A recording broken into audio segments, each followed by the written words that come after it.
nyiso ni Magoha nyo passionate about somo mar jo-Kenya. Mano namba achiel.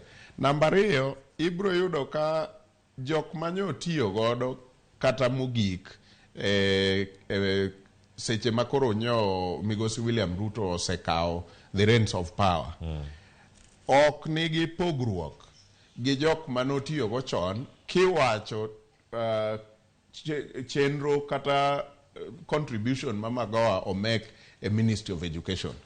Dine pogruok bedie e wechego eka dewo bedo gi to joge William Ruto yie ni Magoha no chiwo contribution maduong' ahinya e Ministry of Education. Joge Uhuru Kenyatta be nyo biro confirm ni Magoha no kelo lokruok maduong' e Ministry of Education.